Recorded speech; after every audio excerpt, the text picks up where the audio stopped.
Hadiah bagi Rasul dan umatnya adalah sholat ini menjadi wasilah setiap hamba-hamba Allah untuk sampai kepada Allah Subhanahu wa Ta'ala. Sehingga yang dikatakan oleh Nabi SAW, as-sholatu mi'rajul mu'min. Sholat itu adalah mi'rajnya bagi orang-orang yang beriman. Jadi sholat tidak disebut dengan Isra, tapi sholat langsung disebut dengan mi'raj. Kenapa sebab?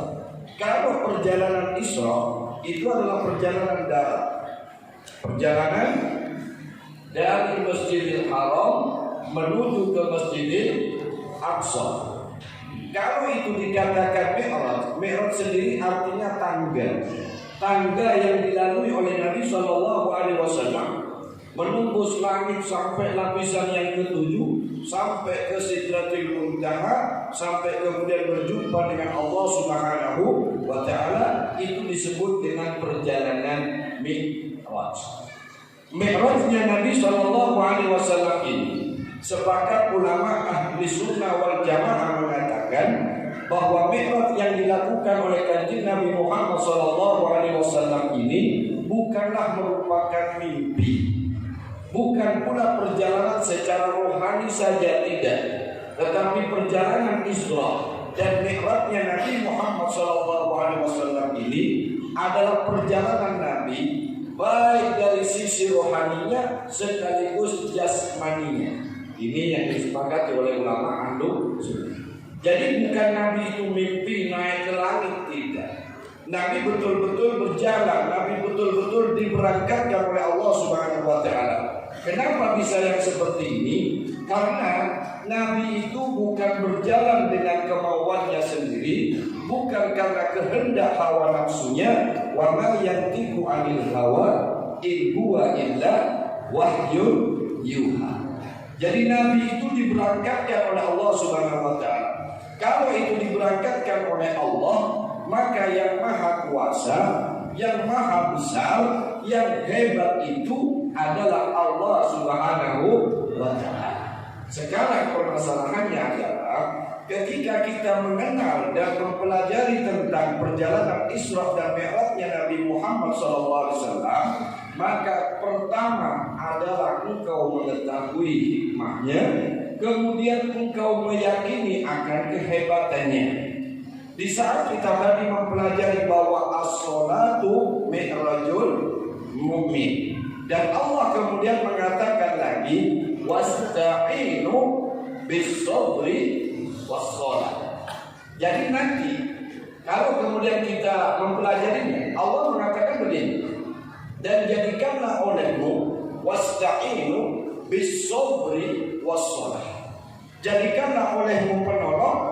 Yang pertama itu sabar, yang kedua adalah sholat, untuk mendapatkan pertolongannya Allah Subhanahu wa Ta'ala. Sekarang kita sudah tahu bahwa pertama sholat mi'rajnya orang mukmin, dua sholat dan sabar menjadi sebab akan mendapatnya pertolongannya Allah Subhanahu wa Ta'ala. Kalau kemudian kita memahaminya, Anda cukup sabar saja. Kemudian yang kedua, Anda cukup sholat saja, maka pertolongan Allah itu pasti akan datang kepada kita.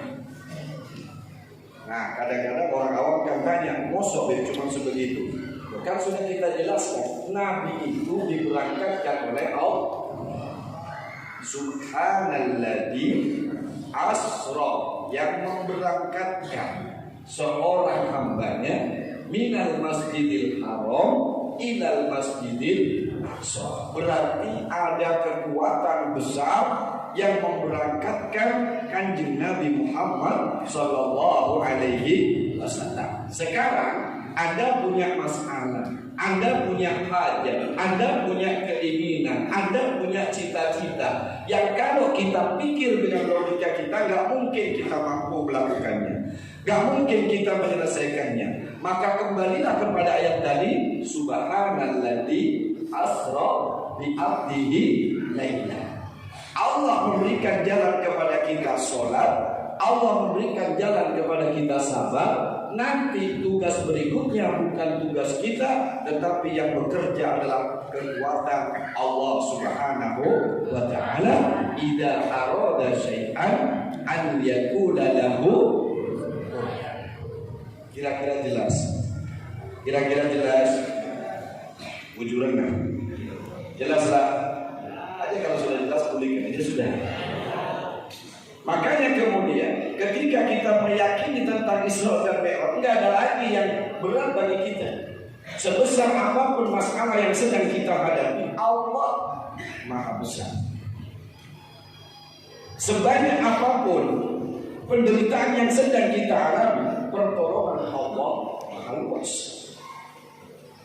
Tenang saja. Yang penting Anda jalankan apa yang Allah perintahkan. Apa yang Allah perintahkan tadi? Wasta'inu bis-sabri.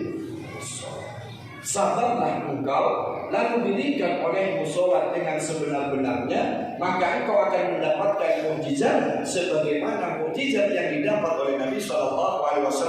Sholatmu akan menjadi mi'rajmu kepada Allah Subhanahu wa taala. Mudah-mudahan semua apa yang kita ajarkan Allah kabulkan.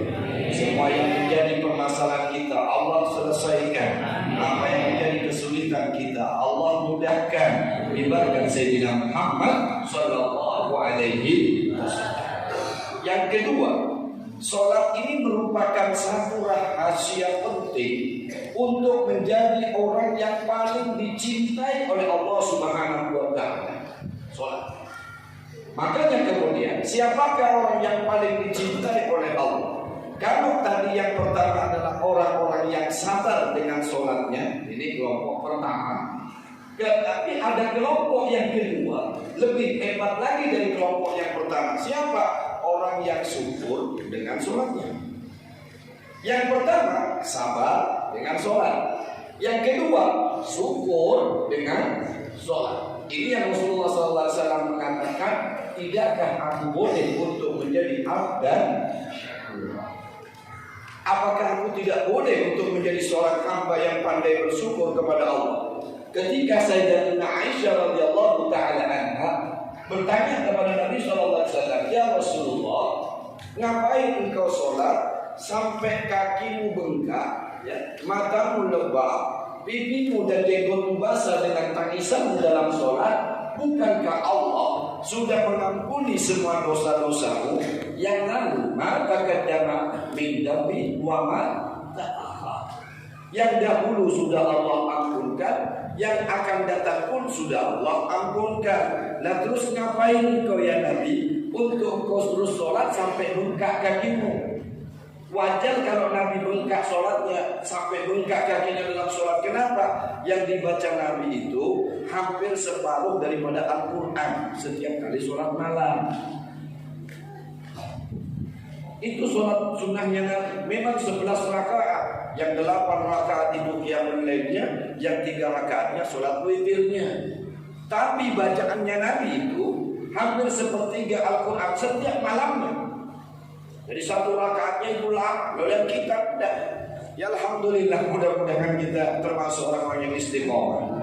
Walaupun kita tidak menghantamkan Al-Quran dalam semalam atau dalam 3 malam, setidaknya ada gawean yang sama yang kita gawe seperti gaweannya Nabi Muhammad sallallahu alaihi wasallam, walau rakaatain, walaupun hanya 2 rakaat. Nabi sholat malam, ya kita sholat malam. Nabi sholatnya panjang, ya sudah kita seadanya. Ambil surat-surat yang paling hafal. Biasanya surat langganannya itu kan Qul ya ayyuhal kafirun, Qul a'udzu birabbil falaq, Qul a'udzu birabbin nas, Qul huwallahu ahad. Ini kan memudahkan malaikat. Kenapa? Malaikat itu sudah hafal. Tidak usah didengerin, sudah hafal. Orang mana itu? Orang gunung kelompok pasti Qul ya ayyuhal kafirun sudah. Langganan. Tetapi ada penyerupaan lain yang disebut dengan ittiba'un Nabi. Mengikuti Nabi SAW. Kalau jenengan tidak bisa mengikuti Nabi secara keseluruhan, ya paling tidak jangan ditinggalkan semua. Nabi sholatnya panjang, kita sholat malam walaupun pendek. baca sabihis, habis itu ya ayyuhal kafirun atau surat-surat yang kita hafal, tetapi kita punya satu amalan yang sama dengan amalannya Nabi Muhammad SAW, supaya kita mendapatkan satu yang pernah dikatakan man tasabbah bi qaumin bahwa siapa orang yang menyerupai satu golongan, maka dia akan digolongkan dalam kelompok itu. Mudah-mudahan kita ini digolongkan oleh Allah dalam kelompoknya orang-orang yang soleh,